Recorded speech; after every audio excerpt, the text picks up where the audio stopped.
this right now. Guys, I'm a part of Zuffa Boxing. Right. I didn't get involved in it because I have many opportunities to earn a living in this business. I didn't get involved in it for that reason. I didn't get involved in it because it was like a nice little thing to do. I got involved in it because I think the landscape is changing in boxing, and I want to be a part of a very exciting new chapter in the history of boxing. And let me just address the Eddie Hearn part of it, okay? Yeah. I was in meetings over the summer with Nick Khan and Dana White. I never heard Eddie Hearn's name come up one time. They didn't even bring They are him up. literally minding their business. Right. Mind your business. Right, well, I am minding my business. He took my fighter. No, no, no. Your fighter was a free agent and he made a business choice, right? Here's the problem, though. You can't beat your chest and talk a mess on Monday about how Zuffa sucks and all this, and then literally cry on a Tuesday. Conor Benn, he just signed with Zuffa. And a lot of people was saying he's disloyal and Eddie Hearns now was loyal to him and this and that and this. He's getting $15 million for his But last I'm like, fight. man, what is people talking about? I Right. said, it's just business. It ain't personal with them, I bet. I said Conor Benn did what was best for him and his family. Mind your business. That is the blunt message coming from Max Kellerman as he tears into Eddie Hearn over the messy fallout with Conor Benn. Kellerman does not hold back. He goes off, questioning Hearn's approach, his public comments, and what he calls unnecessary battles that may have pushed Benn toward the exit door. According to Max, this split does not happen overnight. It builds over time, and the warning signs are there for everyone to see.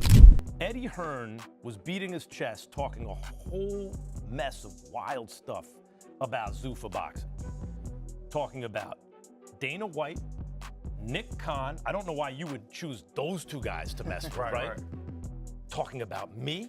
Guys, I was in meetings over the summer with Nick Khan and Dana White. I never heard Eddie Hearn's name come up one time. They didn't even bring They him are up. literally minding their business. Mind your business. Right, well, I am minding my business. He took my fighter. No, no, no. Your fighter was a free agent and he made a business choice, right? Here's the problem, though. You can't beat your chest and talk a mess on Monday about how Zuffa sucks and all this, and then literally cry on a Tuesday. You can't the very next day be choking back tears about the L you just took. Kellerman believes Hearn spends too much energy picking fights outside his lane. In Max's view, the constant tension with Zuffa Boxing becomes a distraction. Instead of focusing on his own fighters and business, Hearn keeps engaging in public back and forth exchanges. Kellerman sees that as ego-driven behavior. He suggests that when promoters make things personal, fighters start to reconsider where they stand and who truly protects their interests. Eddie Hearn has done a very good job for many years. Oscar De La Hoya, I've talked about like how impressed I was by Golden Boy early on, and especially Oscar as a fighter, of course, but they benefit from the status quo. They were in power at the moment, right? And they benefited from the status quo. You know who didn't benefit from the status quo? Boxing. Boxing has been pushed to the margins. It's not Eddie Hearn or Oscar De La Hoya's fault. Really, I'll give you a real quick reason why boxing expands with media. If media expands, boxing expands with it because it's relatively inexpensive to produce and it does a good number. Fewer participants than other sports compared to other sports. When radio came out, boxing was on all these radio channels, right? Yes. And it brought it to the mainstream. When TV, the advent of TV, boxing. On the other side, Kellerman points to Dana White as someone who handles things differently. Max describes White as focused on his own operation, not wasting time attacking other promoters publicly. In his eyes, White simply builds his brand and lets results speak. That contrast becomes central to Kellerman's argument. He questions why Hearn cannot just concentrate on his own house instead of firing shots elsewhere. Not on American television. Who presided over this? Eddie Hearn, Oscar De La Hoya. Now, Eddie Hearn is in Top Rank, don't England. forget. Top Rank, right. They presided over this situation. And so now with the expansion of boxing, with the expansion of broadcasting, right, a new form of it, Zuffa steps in, and it's a new day. And the sad thing to me watching these guys talk, like Eddie Hearn talk, is they've already lost. The game is over. The game has been decided, and they just don't know it yet. And the thing is, if they just mind their business, they can be a part of it. A rising tide lifts all boats. But if you want to just fight and flail against it, then you will be in the embarrassing position of beating your chest on a Monday and crying on a Tuesday. Max, are you saying this is a fight and Steve Smoger's the referee? He just hasn't stopped it yet? From Max's perspective, this difference in approach plays a major role in Benn's decision. He believes fighters watch how promoters behave. If they see constant tension and unnecessary hostility, they might feel uneasy. Kellerman suggests that Benn's move is not just about money or opportunity, but also about stability. He argues that Zuffa boxing appears organized and forward-thinking, while traditional boxing politics feel chaotic. The NFL to the XFL. Right. And it looks like that's happening. So now it's like, oh, big question mark. It's legitimizing, yeah. Yeah, so now it's like really legit. I think that's what's scaring these guys. And it come across like it's a lot more where that came from. Like they're nowhere near done. And Since the beginning? Yes, it's like just getting started. I'm looking forward to even more of the big signs. I mean, the dominoes are going to keep falling, and people can either get with it or cry about it. They said they about to sign me next, so you know how that's going. Coming up, more from the ring, high stakes, including the fight of the night. This is Inside the Ring.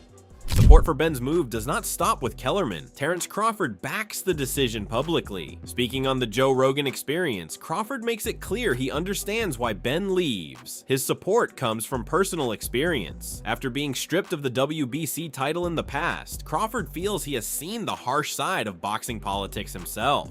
Conor Benn, he just signed with Zuffa. And a lot of people was saying he's disloyal and Eddie Hearns now was loyal to him and this and that and this. He's getting $15 million for his But next I'm like, fight. man, what is people talking about? Right. I said, it's just business. It ain't personal with them, I bet. I said, Conor Benn did what was best for him and his family. I said, just like the promotional company's gonna do what's best for them and their business. If a fighter that they sign lose probably 2 straight, they get to cut him. Crawford believes fighters must protect their own careers first. He suggests that loyalty only goes so far in a business that can turn cold quickly. From his viewpoint, Benn makes a smart move by aligning with a new structure that promises bigger backing. Crawford implies that the current boxing framework often fails fighters, leaving them vulnerable when disputes arise. Just ask. Why? Because now they wasting money, they feel. They don't care about that person's family. They don't care about that person, you know, relationship with them.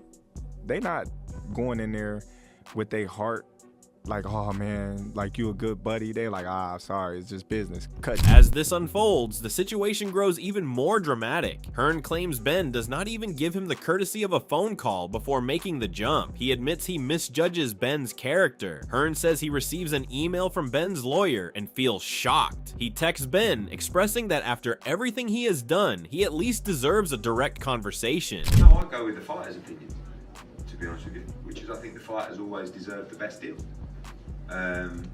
And there's a way to do that, you know. Like there's a code of, as far as I'm concerned, of loyalty and respect and honesty, and that honesty is, hi Eddie, I've got a bit of a problem.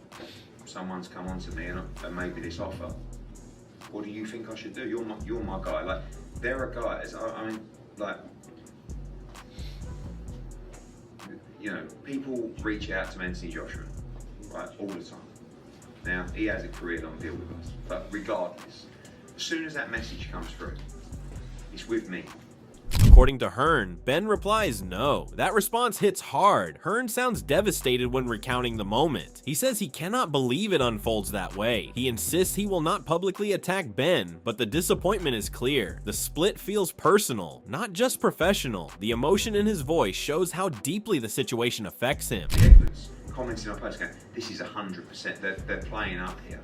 Like this is scripted. So what do you mean it's fucking scripted? Oh yeah, great script. Yeah, mug me off. Yeah, you know, no script about it. This is just what happened. So, but again, like, I knew about this on Friday. So for me now, time is a healer, and I'm quite due. Like literally, I've never had the support I've had today. It's been unbelievable. It's like someone's passed away. People are coming up to me going, "Are you okay?" I'm like, "Yeah."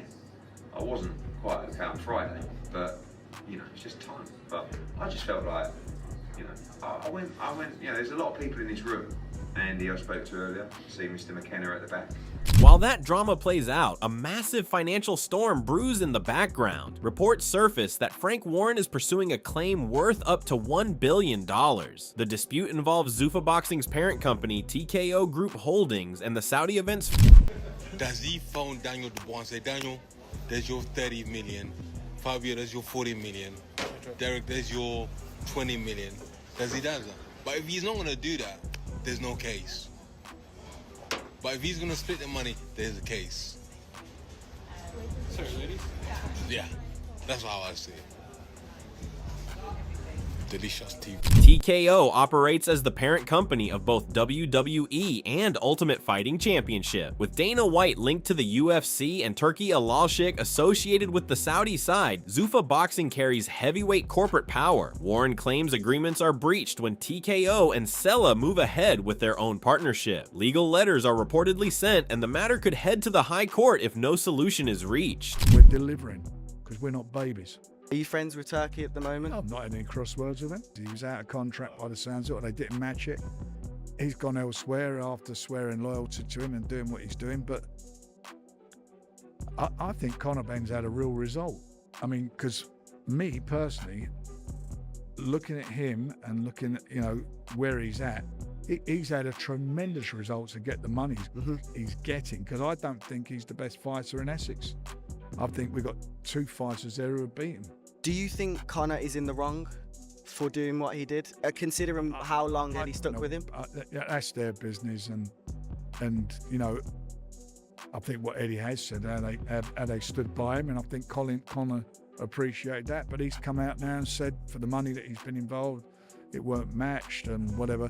But that's their business, and I wouldn't have been paying him that money, that's for sure. Warren does not stop there. He also questions the financial logic behind Benn's deal. He says he does not see the value in investing such sums in Benn. In his blunt assessment, Benn is not even the best at his weight in Essex. While wishing him luck, Warren suggests there are better fighters to invest in. He admits maybe he is getting older, but he does not understand the strategy. Eddie did say that he wanted to speak to you before this went over the line, and you chose not to speak to him. Can you kind of elaborate on that? What was you thinking in that moment? I didn't choose not to speak to him. I didn't want to go into the details of it. And I think things were very heated with the teams, and knowing how I am as an individual, would the call have been beneficial? Would the call have been great for us? And I personally don't think it would have. But once the dust had settled and it calmed down, I messaged Eddie saying, I love you, mate, and this ain't the end of the road. Meanwhile, Benn tries to cool the tension. He reveals that he does send Hearn a text message once emotions settle. Speaking to Boxing King Media, Benn explains that things become heated between the teams. He wonders whether a phone call in that emotional moment would even help. From his experience, he knows that conversations during anger often lead to regret. The journey does continue. But when things are heated, I've said things in the moment from previous experiences where you regret saying them. Why speak in the midst of hurt? Benn says he eventually messages Hearn with respect and care. He tells him he loves him and makes clear this is not the end of the road. He believes the journey continues, even if they now stand on different sides. Benn admits both could have handled the situation better privately. He stresses that pride and ego do not produce good outcomes. No, I side with Eddie, because at the end of the day, he stood by him through some seriously difficult moments, with a drug testing, was it 2 failures and everything. He stood there and he kept going, battling for his man. But Conor, I've seen some of the videos somebody showed me the other day of some of the things that he said a little while ago about his loyalty and money not being the be and end of it all. That's how it's wound up being at the end of the day. He's a free agent by the looks of it, or Eddie had the right to match and didn't match, and he's gone off. He won't be the first. He's not the first and won't be the last to do it. And I've been involved in situations like that. It is what it is. I think Conor's had a real touch. Other voices weigh in as well. Warren says he feels sorry for Hearn, suggesting this move truly hurts him. Johnny Nelson also comments that Hearn likely feels betrayed. Nelson believes Hearn has closer personal bonds with certain fighters, including Benn and Anthony Joshua. Losing Benn, therefore, cuts deeper than a standard business departure. But Eddie will never ever fall in love with a fighter again. because he's been burned. Sometimes a promoter falls in love with his fighter. Most of the time, promoters can say, right, this is business, and he can come off to what he's got to do. I think Eddie, there's two fighters that Eddie feels really close to and has got a friendship with. One is Adrian, and two I thought was Conor. Yeah. And maybe Eddie thought that as well. So I think this happening this way, I think Eddie was probably heartbroken as well as disappointed. Yeah. I think it was a very, very, very brave move from Conor to do such a move. And if you think business-wise, probably Eddie something Eddie would do. But I think he thought this was more than business. Yeah. And I think that's why there's been such a backlash on Conor, because they've seen how Eddie stood up for this young man, put his reputation on line for this young man, fought tooth and nail for this young man, did everything possible for this young man, and God knows what else he did for him behind the scenes. So it's the last thing Eddie expected. Conor Benn against Ryan Garcia, I think Conor Benn gets absolutely splattered. I've got to be honest, I don't think he's got a chance. He's not there yet, and I've said it before, and he gets the ump with me for saying it. But who's he beat? What's he done? Who's his biggest win? Chris Eubank. Yeah, but and who's the other kid he beat? Was it Algeria? Yeah, but he was 43. Eubank, you can't say it's a big win. This guy finished Eubank years ago, and Eubank lost a couple of fights. He got battered by Liam Smith, and that's a level. It's like, what's Eubank done to warrant Conor Benn saying, I'm ready for world titles like this against this guy? I know he's just now become a new world champion, and it'd be a good fight, but for me, I just think Ryan Garcia runs rings around him. I don't know if you agree or disagree, but I think that's a bad fight for Conor Benn. But it's one that probably will be happening, because if they're signing up Conor Benn with so much money that they're talking. All he's ever dreamed about winning, that is his dad's belt. That's the dream. So Conor Benn's absolute biggest dream, and his profile's never been higher, is to fight him. And he's in position for this now, isn't he? So that's done. Yeah, but he might have a new dream. He might have a better dream. If I'm Conor Benn, I'm probably looking at Garcia though as the one for me, because it's a bigger fight than the Shakur fight. And more winnable. And more winnable. So yeah, it's more dangerous in some ways, but it's more winnable in others. It's business, and that's pretty much bottom line all there is to it. You can't really blame anyone. I can understand Eddie being a bit pissed off because it's Dana White and Turki Al-Sheikh, and he's in with all that crowd. But he's kind of out of his league where Dana White's concerned. I mentioned it yesterday. He's got Donald Trump on speed dial. He's on about doing something at the White House. He's in with some big players. And where Dana White's come from as well, he was carrying Mayweather's kit bag years ago. Do you know what I mean? And now to be where he's at, Eddie Hearn kind of landed in a position of power, silver spoon job, going to school in a limo, not being horrible, but he's been gifted everything. Not being nice, Yeah, but I'm not writing him off. I'm just saying he's not come through any adversity. Yeah. So maybe this little bit of a kick in the stones will just sit him back a bit and go, hang on a minute, let me reevaluate. Eddie Hearn's a fantastic promoter. He's a great salesman. As all these opinions collide, one thing becomes clear. Boxing's internal war is escalating. Promoters are clashing. Fighters are choosing sides. Lawsuits loom. Massive corporations step into the sport. The Benn split feels like a spark in a larger fire that has been building for years. Sitting back a bit and go, hang on a minute, let me reevaluate. Eddie Hearn's a fantastic promoter. He's a great salesman. He's an extremely hard worker. There's a lot to admire about him. He's not going to, this ain't going to finish him. It's just unfortunate that, like Dana White said, stop being a baby. You could have matched the deal. You know what I mean? We could have negotiated it, but he didn't. He's telling us his version of it, and it sounds all down and depressed, and everyone's crying about it for him. But really, in reality, what's gone off here? They'd have had some emails, they'd have had a letter with a lawyer, there'd have been conversations about contract, where are we? They'd have had to make sure they set the stall out before they say to Eddie, we're not working with you anymore, we're going to work with Dana White. So there'll be loads more that's going to transpire about this conversation. So we'll wait to see, but it's big news, it's really interesting. But I'm sure Eddie's not actually as bothered as he's making out. It's business, and he's a businessman. Kellerman circles back to his original point. He believes this situation reflects a failure of leadership and structure. Instead of unity, boxing shows division. Instead of collaboration, there is conflict. Max insists that promoters should focus on elevating the sport rather than engaging in public rivalries. But Dana's never told the truth in his life. So odds are Eddie was probably phased out completely, and maybe and likely wasn't given the chance to match at all, and wasn't given the chance to speak to Conor at all, and so on and so forth. Based on the track record of both sides, Dana, I can't ever recall telling the truth in a major matter, is likely the one lying here. So if Eddie got treated like that, you know what? In his assessment, Benn's move might signal a shift in power. If fighters begin trusting corporate-backed structures over traditional promoters, the balance changes. That possibility worries some and excites others. What remains undeniable is that the sport stands at a crossroads. Treated like that, you know what? It's business, but you know, you should learn your lesson. You're a world-class promoter.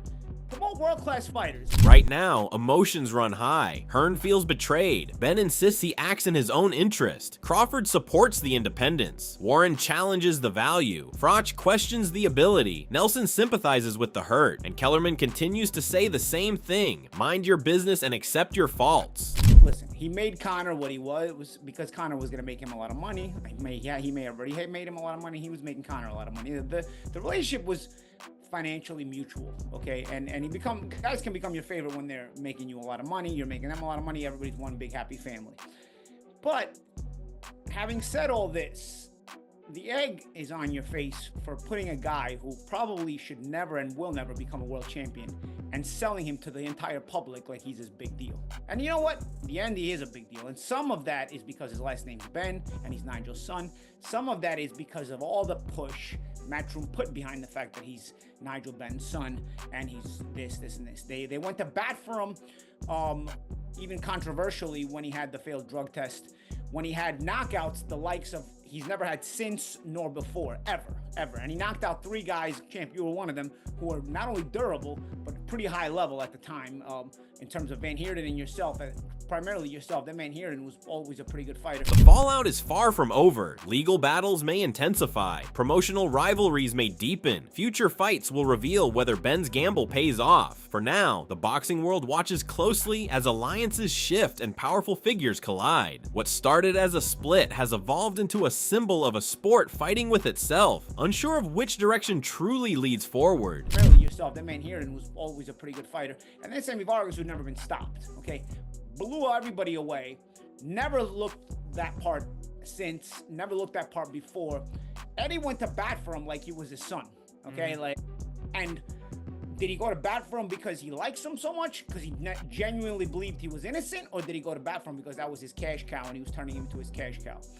Because here's the thing. You gotta if you look at it for what it is, the egg is on Eddie's face for turning a guy who is basically an average fighter into basically this big profile, big star. You participated in it, bro.